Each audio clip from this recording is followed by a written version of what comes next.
Oh, yan. Ayan na. Ma'am, eto na. Kompleto na ang ngiti mo. Opo, sir. Oh, Fully na po, ikaw. sir. After 1 year ko. After 1 year na walang hanap buhay. Okay?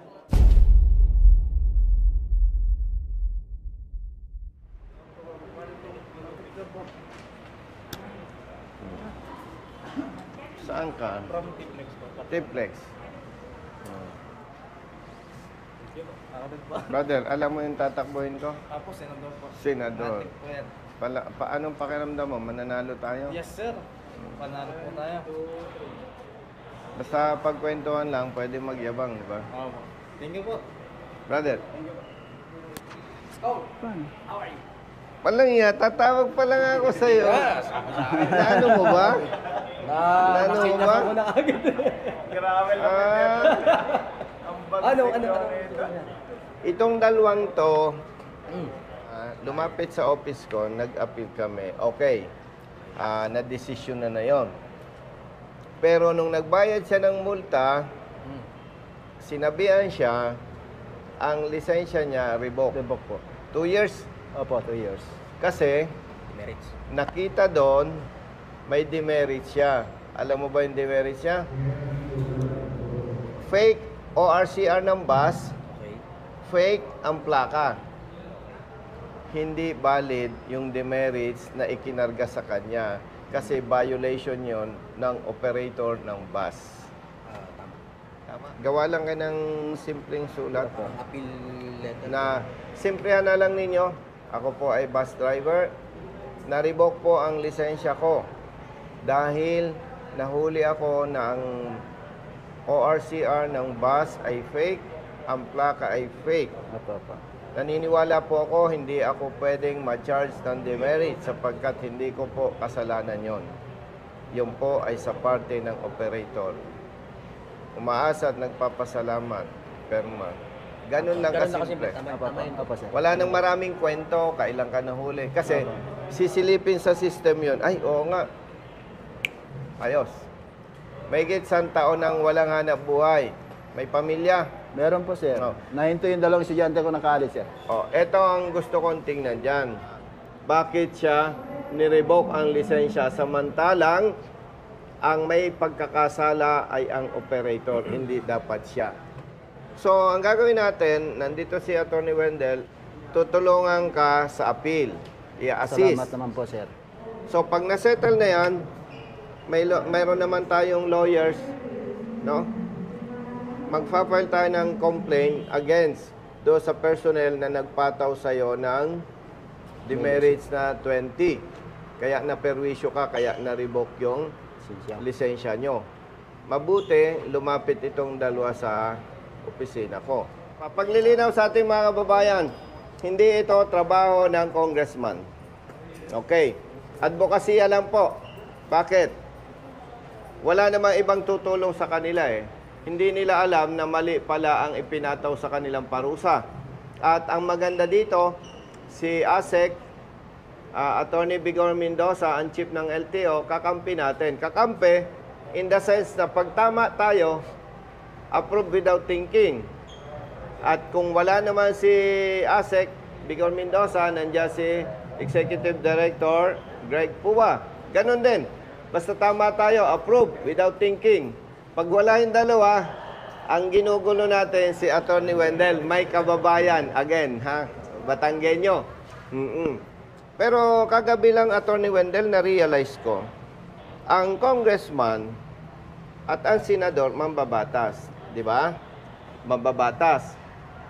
Tanong, maraming batas hindi na ipapatupad ng tama. Sino ngayon ang nagmamalasakit sa mga katulad nila? Wala, di ba? Align pa rin eh. Nagpasa ka ng batas, hindi naman na-implement ng tama. May problema doon. Kaya, Brother Jerry, simula sa 2025, meron tayong bagong advokasya. Real Service Advocates of the Philippines, RSAP. Ang babantayan natin, yung mga masusungit, suplado, masasama ugali na kawani ng ahensya ng pamahalaan. At yung mga nabibiktima ng maling pagpapatupad ng batas. Yes, sir. Boss. So, sa ating mga kababayan, huwag po kayong malilito. Bagamat congressman ako, hindi rin ito pwedeng sabihin out of line yung aking ginagawa. Kasi usapang batas ito. Totoo na ang congressman at ang senador mambabatas. Pero ang tanong, kung hindi na ipatupad ng tama ang batas, sino ang tutulong at magmamalasakit sa mahihirap nating mga kababayan? Katulad nitong dalawang ito, pamilyado, may gitna ng taon, walang hanap buhay. Mabuti, naisipan nila na dumulog sa ating opisina. Bakit nga pala binabanggit ko ang senador? Congressman naman ako, Parang napatawa yung kababayan ko, Ang taas talaga ng IQ nito, Sabi niya, mukhang may iniisip ka, kabayan, Anyway, brother, itong dalawang ito, iwanan ko sa'yo. Yes po. Opo, sir. Oo. Kaya binanggit ko na rin po sa inyo yung idinudulog ko para malinaw sa inyo. Sa mga kababayan natin na na-revoke ang lisensya dahil sa demerits, dumulog po kayo sa aming opisina. At may kakampi tayo, si Attorney Wendell, Attorney Greg Pua, and ASEC, Bigor Mendoza. Isa lang naman ang ating pamantayan. Basta tama, 100% kakampi natin sila. So, yun lamang po. At bibigyan namin kayo ng update kapag na-resolve na ang kanilang problema. Pero babanggitin ko na rin sa ating mga kababayan, nagkonsulta na ako, brother, sa lawyers ko. Maliban sa aking evaluation, assessment, with respect to ASEC Bigor Mendoza, kasi ang LTO, implementing agency, hindi sila ang gumagawa ng IRR. Paglilinaw po hindi LTO ang gumagawa ng IRR ng batas. Pag-usaping law enforcement, kaugnay sa sasakyan at rehistro at lisensya, yan po ay sa level ng DOTR. Nireview po natin, Attorney Wendell, na base sa aking pagsusuri at kinonsulta ko sa mga lawyers, questionable yung pagpapataw ng demerits sa mga motorista. Bakit? Ang ginamit na basehan yung IRR nito na katulad ninyo, itong Republic Act 10930. Kung pamilyar itong kaibigan ko, kababayan ko, yung Republic Act 10930, dalawa lamang ang intention ng author ni Senator Grace Poe. One, pag 5 taon yung lisensya mo, sa loob ng 5 taon, wala kang violation, wala kang huli. Ang ibibigay sa yung lisensya, good for 10 years. Opo. That's number 1. Number 2, na intention, layunin ng batas ni Honorable Senator Grace Poe, higpitan ang pagbibigay ng lisensya. Ibig sabihin, yung tamang proseso. At nabasa ko doon, Attorney Wendell, pag ako ay halimbawa, pinekay ko ang aking documents, tapos halimbawa siya ay empleyado ng LTO, at naging parte siya, kaya ako'y nagkalisensya, pero questionable, ako at siya pananagutin ng batas. No more, no less. Yun lang ang binanggit doon. Wala pong sinabi ang batas na LTO, kapag may violations, mag-set kayo ng demerit system. Pag lumampas ng ganito, i-revoke ang lisensya. Walang sinabi ang batas na ganon. Yun po ay nabanggit lamang sa IRR. But of course, lilinawin ko po, ang LTO, tagapagpatupad lamang. Hindi sila ang gumagawa ng batas, hindi sila ang gumagawa ng IRR. Kaya po, dapat malinawan natin para hindi naman tayo bumabakbak sa LTO na hindi naman nila kasalanan. Ano po? So, yun po. At ating bibigyan ng special attention yon. At itong dalawang ito, ang buhay na patunay na sila ay biktima nitong ipinatutupad ng LTO na demerit system. Okay, yun lamang po. Maraming salamat at pansamantala magpapaalam ako dito sa aking kababayan at kaibigan. Salamat.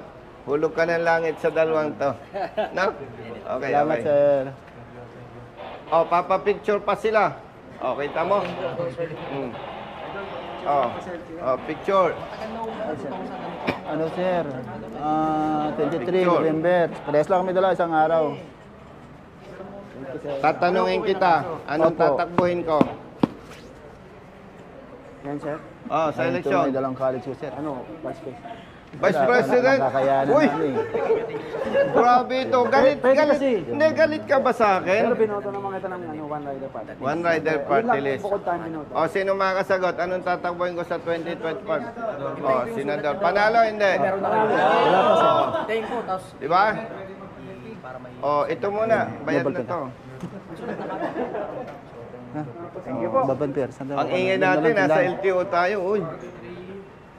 Ano yun? Anong lakad nyo dito? Pero ito, license na yan. Conductor license. Hindi kasi yan, sir. Nabayaran na rin, sabi ng operator. Noong 2023, December 23. Hindi ko alam ba kung bayad. Kung anong nangyayari. Okay. Ito, bayad na to. Yan mo or. Ito ba yung latest?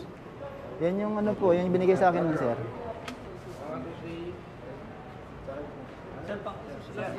Oh, may bayad na yan. Padalwa yata yan. Kasi yung Liga. ang huli nyo ay yung ano eh. Oh.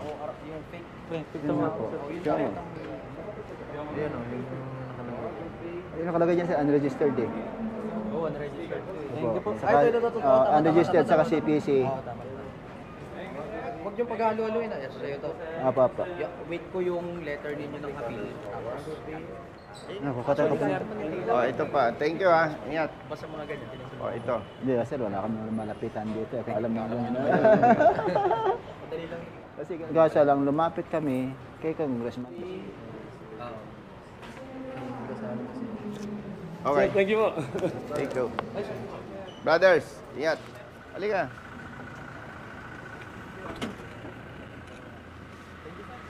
Kaya naman, kaya naman. Dito. Salamat po. Halika. Kasama na rin si Kuya mamaya sa Congress.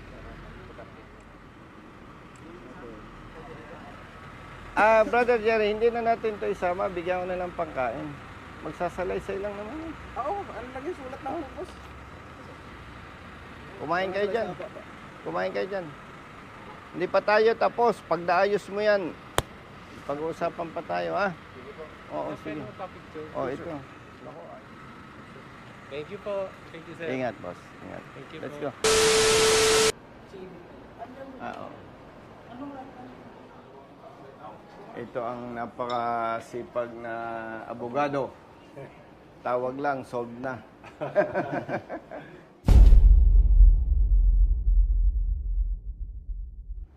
Sa 25. Sa 25 ko pa mag-relax. Oo. Grabe naman. Grabe naman. Oh, Merry Christmas. Nako, sabi eh... Merry Christmas, boss. Thank you po. Grabe, oh. Alam mo, kahit wala akong matanggap na ganito eh. Oo. Hindi, bawiin mo yung pa-Christmas mo sa kanya. Bakit? Ako may Merong Christmas sa'yo, sir. masigit kang pa-Christmas sa kanya eh. Oh, ano yun? Hindi, okay lang. Joke lang, hindi, joke lang. Oh. Siya yung 1 year mahigit ng walang hanap buhay.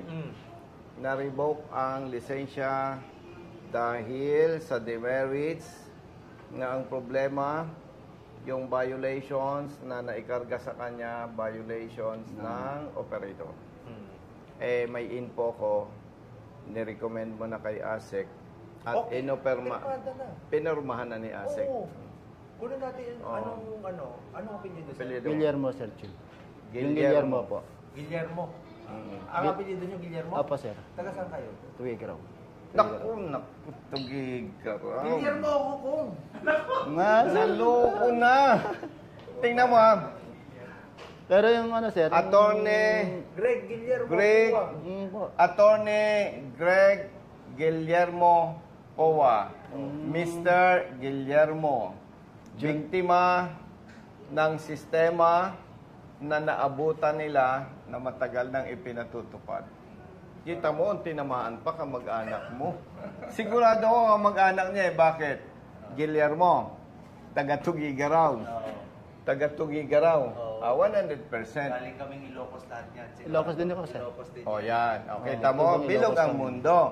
Ibig sabihin, yan yung malaking challenge kay Director na talagang we have to address this problem. Yes. Hindi ibig sabihin magkamag-anak sila. kundi dahil kawaawa. Mahigit ng isang taon. Pero bilog talaga ang mundo. Ang daming mabibiktima, napasama pa yung kamag-anak ni Director.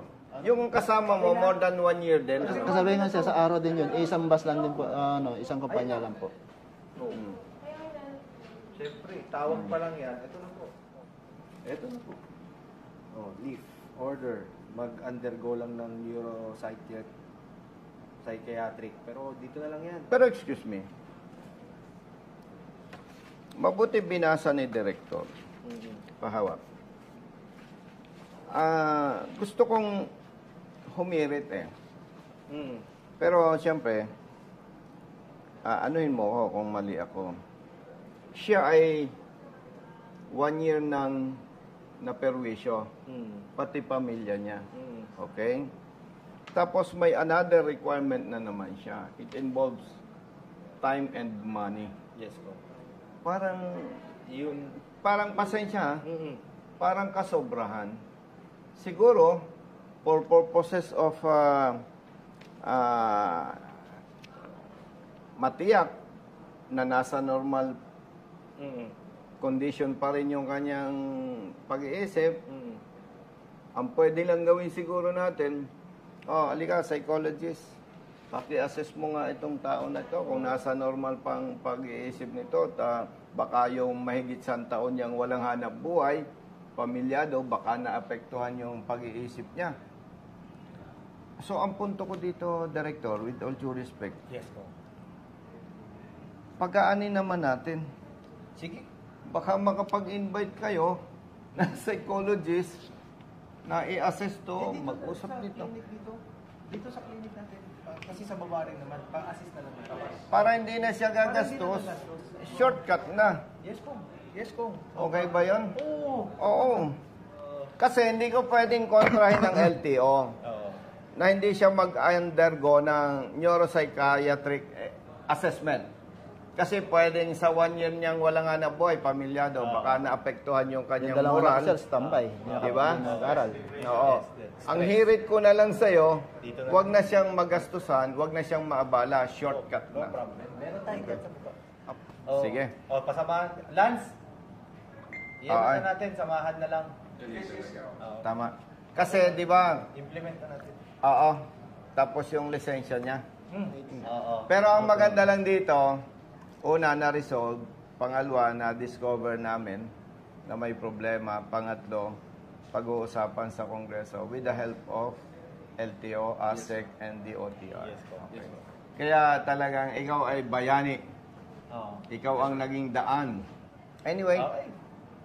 Congrats. kayo ng bala dito. Okay. Yes po. Salamat. Thank you. Thank you. Okay na. Yes. No? Patawarin mo na lang kung sinong nasa likod noong ini-implement ng LTO. Okay na yun, sir, at Hindi least. ko na sasabihin sa'yo kung sino ang DOTR noon, sinong ASEC. Kasi pass is pass. At least mapagbigyan naman kami sa hiniling namin na mawala yung demerits bilang isang Hindi, driver. maganda rin, instrumento ka. Okay? Yes po. Thank Thank you. you, Mom. Thank you sa pa-Christmas. Oo. Director, salamat. Dami ko ng utang sa'yo. Okay. Thank you, may lakad pa kami. Yes po. Ingat po. Attorney Lance. Opo. Brother. Asan yung kasama mo? Morning, sir. Tuwag mo sa Gibson. Morning, kuya. Tuwag mo sa Gibson. Sige. Thank you. Thumbs up. Okay. Thank you. Anong lakad nyo dito? Ikaw? Revoke? Grabe. Ikaw yung okay na. Halika kayo, dito tayo sa maliwanag. Okay na yun sa'yo? Opo, sir. Okay na kami dalawa. For release na po ng lisensya. For release? Opo, sir. Brother Matt, ito yung mahigit 1 taon walang hanap buhay. Na-revoke ang lisensya dahil sa demerit system. Alam mong problema doon? Hindi sinabi ng Republic Act 10930 na magpataw sila ng demerits at mag-revoke ng lisensya. Pangalawa, labag sa batas yung outright revocation, walang due process. Pangatlo, mali ang pataw ng violation sa kanila. Dahil base doon sa nakita natin dokumento, kasalanan ng kanilang operator. Pero napatawad sila ng demerits. Kaya tinulungan natin. Ang mabigat nito, yung bus company, nabawasan ng driver. Pati ikaw, no? Ito, ganun din. Bus driver. At nawala ng hanap buhay. Affected ang bus company. Pamilya affected. Company affected.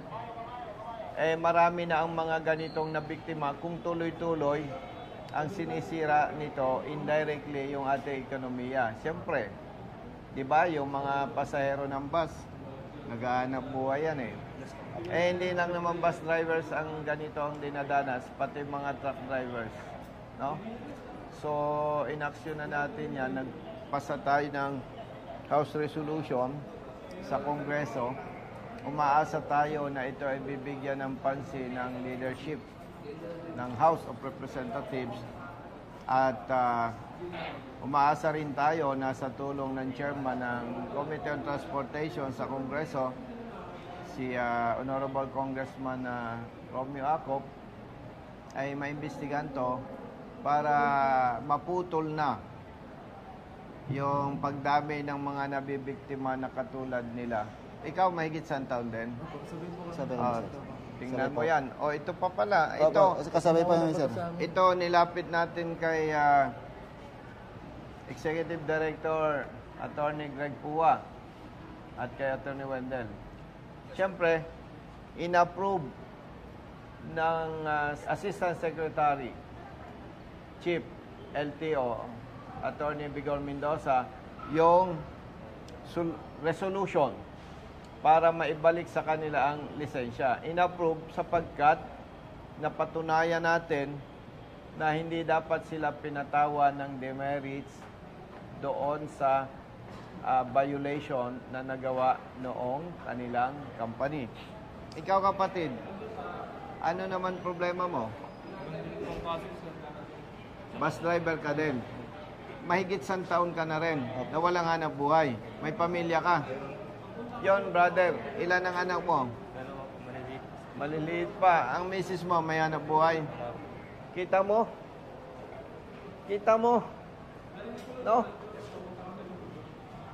May gitsang taon nang walang hanap buhay kasi ang kanyang talento pagmamaneho ng bus. May gitsang taon nang walang hanap buhay, may 2 anak na maliliit. Asawa niya walang hanap buhay. Alam mo, manhid ka pag hindi uminit ang ulo mo. No? Nakakaperwisyo. Pero gusto kong banggitin, Brother Matt, itong Republic Act 10930 kasama ang Implementing Rules and Regulations, lumabas at ginawa at lumabas ito hindi panahon ni Secretary Bautista ng DOTR. Hindi rin ito panahon ni ASEC LTO Chief Bigor Mendoza. Hindi nila ito panahon. Hindi rin ito panahon ni Attorney Greg Pua, Executive Director. Nililinaw ko, baka yung ating mga kababayan magagalit kay Secretary Bautista. Baka yung iba magagalit kay ASEC Bigor Mendoza. Magagalit kay Attorney Greg Pua. Yan pong 3 nabanggit natin, kakampi natin. Kaya kung mapapansin ninyo, yung mga naging problema ay mabilis dating nasusolusyonan. Kasi sila, pag dumulog tayo, basta tama, mabilis ang resolution. No, nililinaw ko sa inyo, hindi nila ito kasalanan. Kaya ang maganda naman, sila ay mabilis umaksyon. At babanggitin ko na rin sa inyo at sa iba pang mga kababayan natin na na-revoke ang lisensya na kung papansinin natin, labag sa batas at hindi makatarungan. Bakit hindi makatarungan? Ha? pinagmumulta na ng malaking halaga sa bawat violation, ire-revoke pa ang lisensya. Ang hindi pa makakatarungan para sa inyo, kung ako ay driver ng pribadong sasakyan at pinatawan ako ng 5 demerits at kayo ay may kaparehong paglabag sa akin, sa inyo times 2. Opo. 5 times 2, that is 10. Ay, anong pagkakaiba kung ako ay may paglabag, driver ng pribado at kayo na bus driver? Samantalang kung hindi ako nagkakamali, kung bilang ng aksidente ang pag-uusapan, mas marami ang involvement ng private vehicles kumpara sa bus. Tama kaya? Opo, sir. Tama po yan, sir. Oo, hindi naman ibig sabihin, kaharap ko sila, bias tayo, Brother Matt, no? Ibig ko sabihin lang, dapat maibigay sa taong bayan yung tunay na serbisyo publiko, hindi perwisyo. No? So, ibig mo sabihin, ganun din kapareho. Opo, sir. Bus driver ka. Nanawali siya November 9. 6 yata. Sa amin, November Sumulat ka na 16. sa opisina ko. Hindi pa po, sir. Kasi, sir, Kasama sa kanila, sir. Ganito. Sumama ka sa opisina ko. Para ako ay may kapangyarihan na sumulat sa LTO para sa'yo, susulat ka, alalayan ka ng aking staff, tapos mag-a-attach tayo ng documents. Tutulungan ka namin. Apo, Saan sir. bang releasing ng lisensya? Second floor po, second floor. Second floor? Opo, doon sa kabila. Saan? Doon sa kabila, sir. Sa kabila? Punta natin. Tulungan kita. Ha? Saan ka ba na uwi? Brother Matt, kaliliit pa nung anak niya, oh. No? Talagang, nako. Saan ang releasing ng lisensya? Second floor po. Second floor po. Thank you po. Good morning. Ma'am, good morning.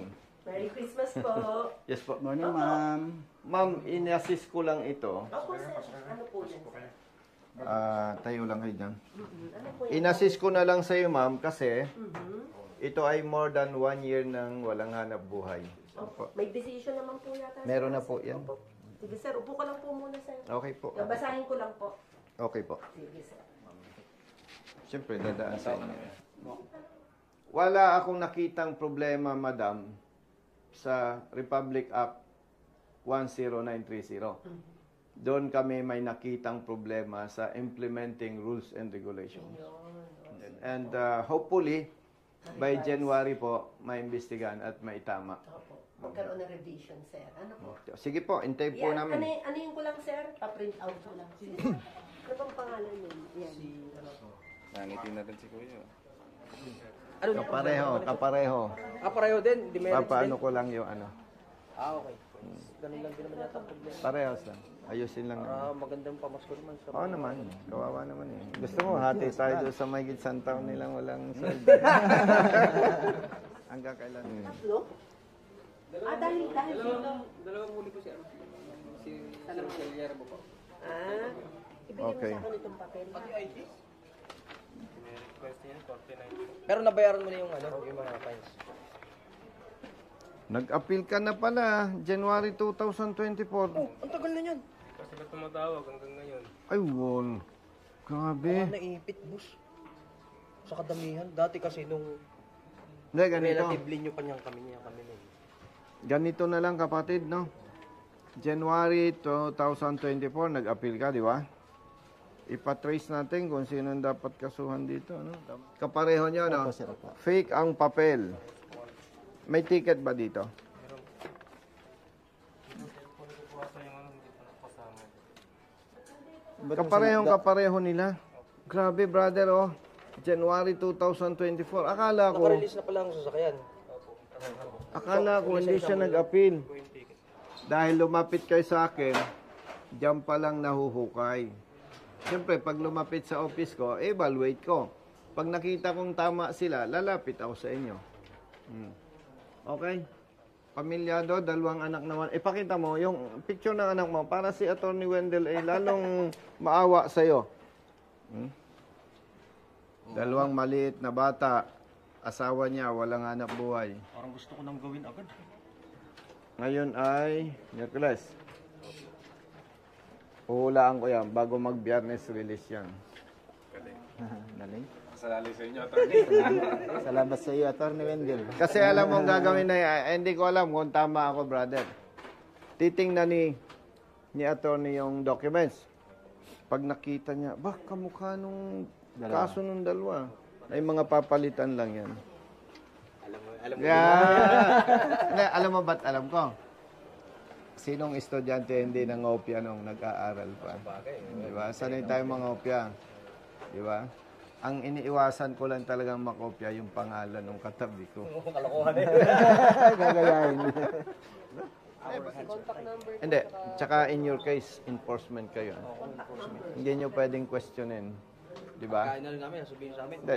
yung proper enforcement yan. Hindi. Tsaka wala kayo sa position para questionin. No? Kaya tulungan mo. Sige, brother. Action na natin yan. Brother, alika. Si Attorney Wendell, hindi na yan mag-break time sa lunch. Kasi nung makita yung dalawang anak mo, awang-awa siya sa'yo. Salamanca. Older, 2 years older si madam sa akin, ano? No? Di ba? Hindi man halata. Sipag mo eh. No, sir, ikaw din. Masipag ka din. Hindi. Salamat po, ma'am. Kunwari lang po. ako. Salamat po. Salamat po, Oh, ma'am. nasaan? Kayo. Oh, yan. Ayan na. Ma'am, eto na. Kompleto na ang ngiti mo. Opo, sir. Oh, Fully na po, ikaw. sir. After 1 year, After 1 year na walang hanap buhay. Okay? O sige, pasalamat kayo kay ma'am. Thank you, ma'am. Merry Christmas po. Ma'am, dito ka sa tabi namin. Hawakan niyo yung lisensya niyo. Bakit yung lisensya niyo? Yan. Ano niyo yung lisensya niyo?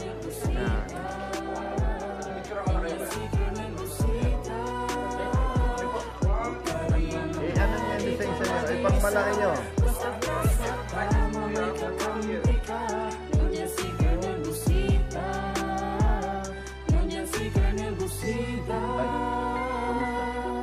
Bilat sa init, minsa'y basa din ng ulan. Pawis na gumuguhit sa mismo ring katawan. Kadalasang sumisingit, pagod nararamdaman. Ngunit diretso sa pagpili, kumalaman ng tiyan. Bawat daan ng masikip, pinipilit malusutan. Marating lang ang lugar na dapat kong puntahan. Maihatid ng pagkain, serbisyong Ingat kayo, ha? nakalaan. Para sa mga taong kailangan kong Yung pagsilbihan. mga may Napili kong hanap buhay, makipagsapalaran. Magdamag man sa daan, puyat man ay tatatagan. Para sa pamilya ko na laging nakaabang. Handa akong gawin Oh, lahat. congratulations. Magugulan ng marami. Kahit pa may sandaling tila ba Ayan, thumbs up, natatapakan ng karapatan sa tuwing minsan ay nararanasan. Di patas Okay. na pagtingin ng ilang nanunuko. Ingat kayo, ha? Mga taong Tawagan, ha? abusado sa kimsa O, may, kapangyarihan. basta ang minamaneho mo, no? Thumbs up, syempre. Thumbs up. Thumbs up. Yan. Okay. Salamat po. Tol, thank you. Ingat, ha?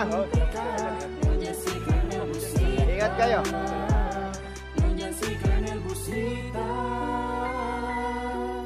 May pagkakataon din na tila naaapi. Mga tama na katwiran ay naiisang tabi. Mga dapat ay napapalitan ng mga mali. Dulot ay kalituhan kaya't laging nauuwi. Sa pagpataw ng multa na may akamang halaga. Kakarampot lang ang kita, aagawin pa nila. Perang dapat sa pagkain ng pamilya at iba pa sanang gastusin sa tahanan. Minsa'y walang-wala pa ngayon. Alam ko na kung sinong dapat takbuhan, sinong dapat kong tawagan na pwede kong sandalan. Isang tao na kayang ipagtanggol ang sino man. Basta nasa tama ka, handa ka niya na kampihan. Ipaglalaban ng karapatan bilang isang malayang mamamayan sa bansang tinutungtungan. Ito'y munting panawagan sa kinauukulan. Pakinggan mga hinaing, wag pong bingi-bingihan. Huwag ka ng mga body ka nag-iisa. Basta Basta't nasa tama may kakampi.